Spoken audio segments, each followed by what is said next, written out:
अस्सलाम वालेकुम स्टूडेंट्स, मैं हूं इज़्ज़ा बतूल। उम्मीद करती हूँ आप सब बिल्कुल ठीक ठाक होंगे। प्यारे बच्चों, आज मैं आपको लॉन्ग क्वेश्चन की पेपर प्रेजेंटेशन बताऊंगी। ये पेपर प्रेजेंटेशन इस्लामियात, उर्दू, पाक स्टडी, इस्लामियत इख्तियारी, लाजमी, कोई भी उर्दू का सब्जेक्ट है जिसमें लॉन्ग क्वेश्चंस आप अटैम्प्ट करती हैं उसके लिए है। मैं इस वीडियो में आपको कुछ ऐसे पॉइंट्स बताऊंगी जिनको फॉलो करके आप अपने लॉन्ग क्वेश्चन को बहुत अच्छा सा बना सकते हैं। आपने इस वीडियो को लास्ट तक देखना है, इससे रिलेटेड क्वेश्चंस नीचे कमेंट करने हैं। तो चलते हैं जी पेपर प्रेजेंटेशन की तरफ। सबसे पहले जो पेपर प्रेजेंटेशन मैं आपको बताती चलूँगी, मैंने बोर्ड के पेपर की प्रेजेंटेशन अटैम्प्ट की है। तो बोर्ड के पेपर में दो हिस्से होते हैं, एक होता है हिस्सा अव्वल, वो मुख्तसर जवाबात का होता है, और एक होता है हिस्सा दोम जो लॉन्ग क्वेश्चन का होता है। आप उर्दू या इस्लामियत के पेपर को उठा के देखिएगा, फिर आपको समझ जाएगी कि हिस्सा दोम से क्या मुराद है। अब मुख्तलिफ सवालात होते हैं। सवाल नंबर 1 आमतौर पर MCQs का होता है, सवाल नंबर 2, 3 वगैरह मुख्तसर जवाबात के होते हैं। तो जहाँ से मैंने देखा है पेपर प्रेजेंटेशन, मैंने पाक स्टडी की लॉन्ग क्वेश्चन अटैम्प्ट किया है, तो वहाँ पे सवाल नंबर 4 था जो लॉन्ग क्वेश्चन का था। ठीक है, आपने नंबर देख लेना है कि क्वेश्चन पेपर में कौन सा नंबर है।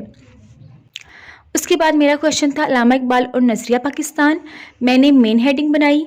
जो मेन हेडिंग है वो हमेशा हमने 605 मास्टर कलम मार्कर से देनी है। मैं आपको दिखाती हूँ 605 मार्कर्स कैसे होते हैं जी। ये है 605 मास्टर कलम मार्कर। अगर आपके पास से कट मार्कर नहीं है तो कोई बात नहीं, आप कोई भी कट मार्कर या फिर सिंपल मार्कर से इस तरह की पेपर प्रेजेंटेशन कर सकते हैं। दूसरी बात ये कि अगर आपको ये कट मार्कर से ये अल्फाज नहीं लिखने आते तो इसमें भी परेशान होने की कोई बात नहीं है। मैं ये राइटिंग अपने चैनल पर प्रॉपर सिखा रही हूँ। आप चैनल को जल्दी से सब्सक्राइब कर दें ताकि आने वाली वीडियोज़ आप आसानी से देख सकें। अच्छा प्यारे बच्चों, सबसे पहले हमने ऊपर जो मेन हेडिंग थी वो दे दी। हर लॉन्ग क्वेश्चन की अपनी एक मेन हेडिंग होती है, उस हिसाब से आपने मेन हेडिंग देनी है। मेन हेडिंग्स के लिए मैंने जैसा कि आपको बताया मैं 605 मार्कर यूज़ कर रही हूँ। उसके बाद मैं अपना सवाल का जो जवाब है वो लिखना स्टार्ट करूँगी। पेन की राइटिंग मैं यहाँ से कोई लाइन, मैंने एक लाइन छोड़ी है, कोई पैराग्राफ की सूरत में मैंने यहाँ से नहीं लिखना स्टार्ट किया, मैंने बिल्कुल मार्जिन लाइन के आगे से लिखना स्टार्ट कर दिया है। अब जब मैं लिखना स्टार्ट कर रही हूँ तो ये मैं यहाँ पे जो पेन यूज़ कर रही हूँ वो सबसे बेस्ट पेन है, बहादुर का ये पेन है। बहादुर का ये पेन है, इस पे पूरी मैंने पेन राइटिंग सिखाई है, 10 पॉइंट्स मैंने सिखाए हैं, आप वो वीडियो देख सकते हैं जी। तो जब भी आपने लॉन्ग क्वेश्चन लिखना स्टार्ट करना है तो आपने शुरू से कुछ बातें बतानी हैं। यानी कि अगर लॉन्ग क्वेश्चन में पॉइंट्स हैं, जैसे ये फर्स्ट पॉइंट था अलहदा मुमलिकत का, तो मैंने यहीं से लिखना स्टार्ट नहीं कर दिया, पहले मैंने कुछ इजाफी बातें बताई हैं। आपने भी एक पैराग्राफ इस तरह का लिखना है, और पैराग्राफ में कोई चीज़ अगर आपने हाईलाइट करनी है तो उसको आप 604 मार्कर से या पॉइंटर से लिखेंगे। मैंने ब्लैक मार्कर यूज़ किया है, ब्लैक बिल्कुल अलाउ होता है, आप यूज़ कर सकते हैं, लेकिन अगर आप नहीं यूज़ करना चाहते तो कोई बात नहीं। उसके बाद हम जितने भी लॉन्ग क्वेश्चन होंगे आपने उनको हेडिंग्स में ज़रूर लिखना है। देखिए, हमने अपने चेकर से नंबर लेनी है, तो हमने कभी भी लॉन्ग क्वेश्चन को शुरू से लेके लास्ट तक सेम टू सेम कॉपी नहीं लिख देना, बल्कि हमने उसकी हेडिंग्स बनानी है, पॉइंट्स बनाने हैं, और कोटेशंस वगैरह उसमें हमने खुद से ऐड करनी है अगर ऐड नहीं है। तो मेरा पहला जो था पॉइंट वो था अलहदा मुमलिकत का। इसमें मैंने कोई हवाला देना था। जब भी आपने किसी चीज़ का या किसी का बयान लिखना होता है, किसी शख्सियत का, जैसे मैंने यहाँ पे अल्लामा इकबाल का बयान लिखा है, तो वो आप अपने से नहीं लिख सकते, आपने वो सेम टू सेम बुक वाली वर्डिंग करनी होती है। तो मैंने भी सेम टू सेम वो बयान लिखा है। अब इस तरह के बयान को लिखने का क्या तरीका है, कोई भी आपने कायदे आज़म का, अल्लामा इकबाल का, किसी का भी कोई बयान लिखना है, या फिर आपने कोई हदीस या कुरान का हवाला देना है, तो उसको लिखने का तरीका मैं आपको बताती हूँ। सबसे पहले मैंने यहाँ पे 604 मार्कर से थोड़ा सा लिखा। ठीक है, आपको नज़र आ रहा है ये थोड़ा मोटा लिखा हुआ है। 604 मार्कर मैं आपको दिखाती चलूँ किस तरह के होते हैं जी। 604 मार्कर इस तरह के होते हैं। ठीक है, ये 605 से ज़रा पतला लिखते हैं। ये देखें, ये जो मेन हेडिंग है 605 से है, और ये जो नीचे वाला है 604 से है। तो ये जो मैंने जब स्टार्ट किया है हवाले को, तो मैंने 604 से लिखा। उसके बाद मैंने वही मार्कर छोड़ के ब्लैक पॉइंटर उठा के बाकी सारा मैंने ब्लैक पॉइंटर से लिखा। अब मैंने ये ब्लैक पॉइंटर से क्यों लिखा है, ये मैंने मार्कर ही से क्यों नहीं लिखा, क्योंकि अगर मैं ये भी सारा मार्कर से लिख देती तो मार्कर की राइटिंग ज़रा मोटी मोटी है तो वो ज़रा खिचड़ी सी बन जानी थी। इसलिए काम को खूबसूरत बनाने के लिए मैंने ये तरीका अपनाया कि शुरू से मैंने ज़रा 604 मार्कर से लिखा और बाद में मैंने पॉइंटर यूज़ किया। अब मेरा यहाँ पे हवाला ख़त्म हुआ। अब नीचे जो लाइंस है यहाँ से मैं सेकंड पॉइंट स्टार्ट नहीं कर सकती क्योंकि ये लाइंस कम है और सेकंड पॉइंट की हेडिंग ही सिर्फ यहाँ पे आनी थी। तो आपने कभी भी ऐसे सवाल नहीं करना कि हेडिंग इस पेज पे हो और जो उसका पैराग्राफ है वो नेक्स्ट पेज पे हो।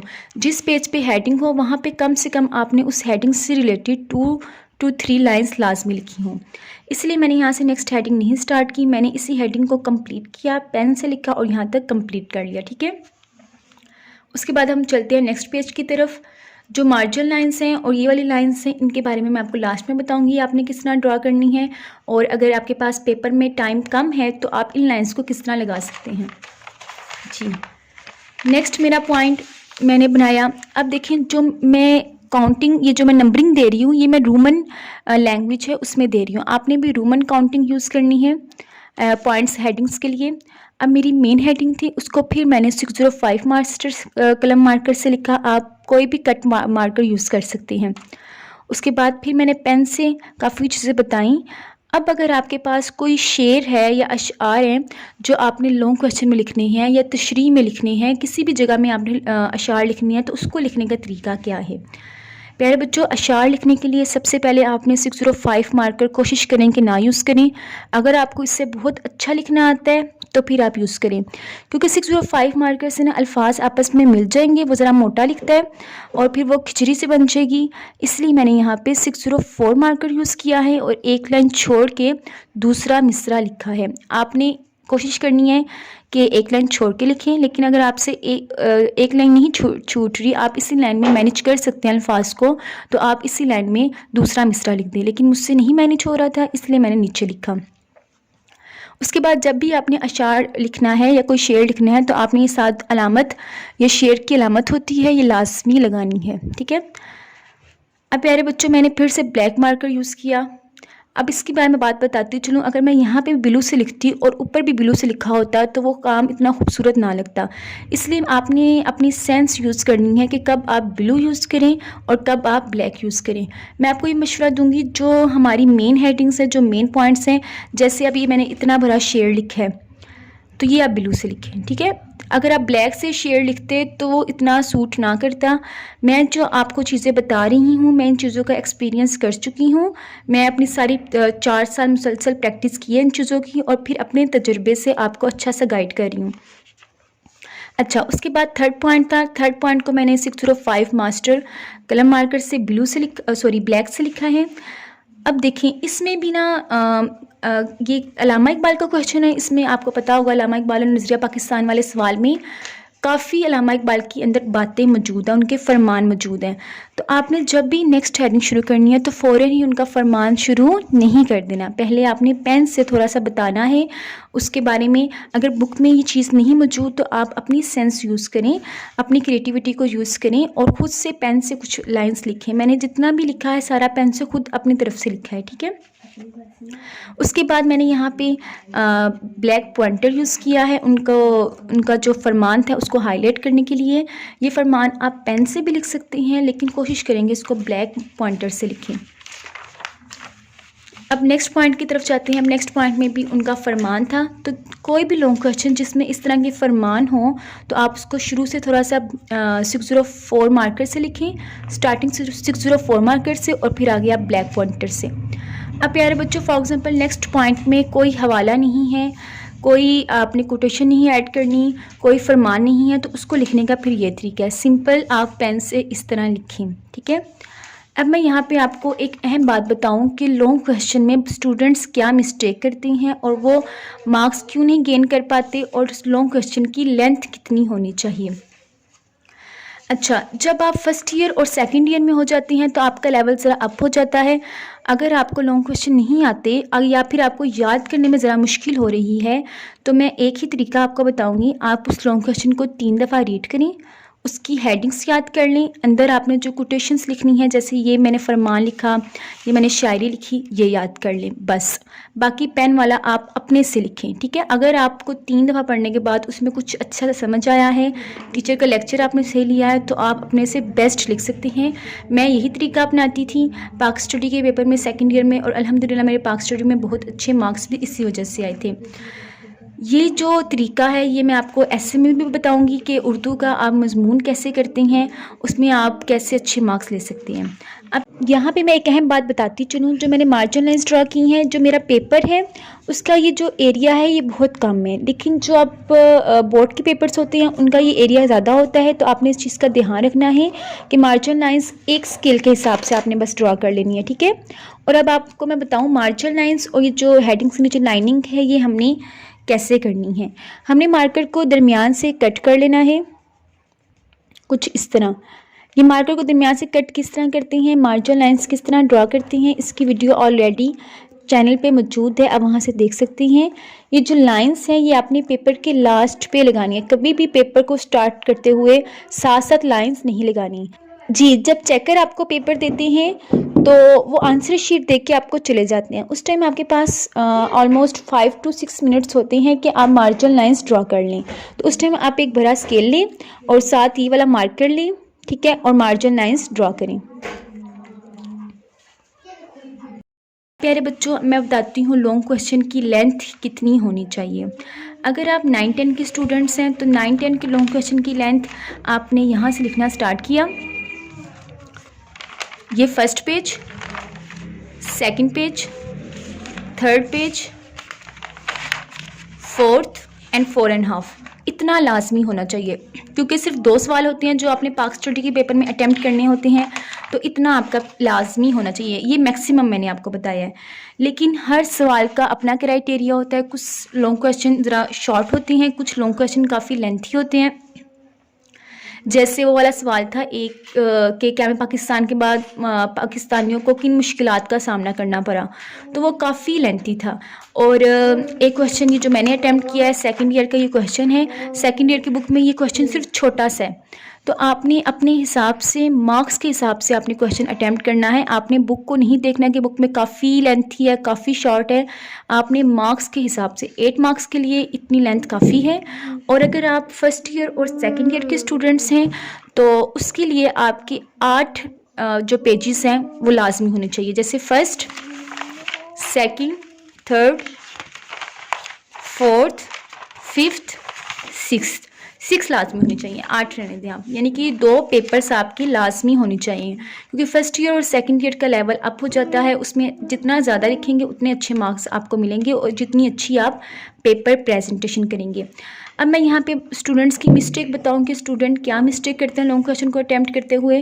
पहली बात ये कि वो बुक को पूरा पूरा याद कर लेती हैं, लेकिन बुक का लिखा हुआ उन्हें पेपर में लिखा हुआ ज़रा उनका मैच नहीं कर पाता। होता क्या है, बुक पे अगर यहाँ से लेके यहाँ तक एक लॉन्ग क्वेश्चन है पैराग्राफ की फॉर्म में, उसमें कोई हेडिंग नहीं बनी हुई, कोई पॉइंट नहीं है, स्टूडेंट्स जाके बिल्कुल पेपर में वैसा लिखाते हैं, तो इस तरह आपको मार्क्स नहीं मिलेंगे। कोशिश करें कि उसमें से हेडिंग्स बनाएं, पॉइंट्स बनाएं, कोटेशंस ऐड करें, हवाले ऐड करें, ताकि लॉन्ग क्वेश्चन में आपको मार्क्स मिल पाए। देखिए, आपने चेकर को ये नहीं दिखाना कि आपको कितना आता है, वो आपका पेपर देख के अंदाज़ा लगाएगा स्टूडेंट ने क्या सॉल्व किया है और उसको कितना आता था। तो अपने पेपर को इस तरह बनाए कि चेकर को ऐसा लगे कि जो स्टूडेंट ने लिखा है वो बेस्ट है।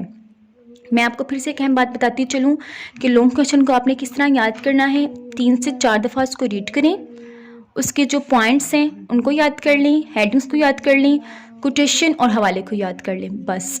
सेकंड ईयर में, फर्स्ट ईयर और सेकंड ईयर की बात कर रही हूँ, लेकिन अगर आप 9-10 के स्टूडेंट्स हैं तो लेवल ज़रा छोटा होता है, उसमें आप इतनी क्रिएटिविटी नहीं कर पाते, तो आपके लिए वो टाइम याद करने का है और फर्स्ट ईयर और सेकंड ईयर में जो चीज़ें आपने याद की हैं उनको यूटिलाइज़ करने का है, ठीक है। उम्मीद करती हूँ आपको ये पेपर प्रेजेंटेशन बहुत अच्छी लगी होगी, तफसीली सवालात की थी। नेक्स्ट पेपर प्रेजेंटेशन किस चीज़ से रिलेटेड होनी चाहिए नीचे कमेंट करके बताएं। इंशाल्लाह वो वीडियो जल्द अपलोड की जाएगी। और जहाँ तक मैं सोच रही हूँ मैं नेक्स्ट वीडियो ऐसे राइटिंग पे बनाऊँ। मैं आपको एक दफ़ा फिर से ये पेपर दिखा देती हूँ।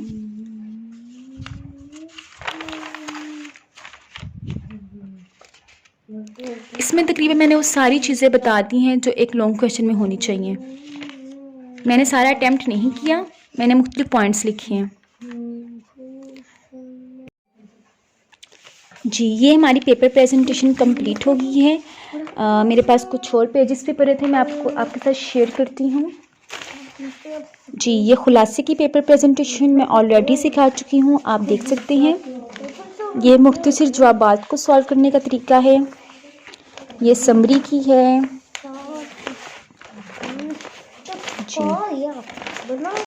जी, अपना ढेर सारा ख्याल रखें, दुआओं में याद रखें। अल्लाह हाफिज़।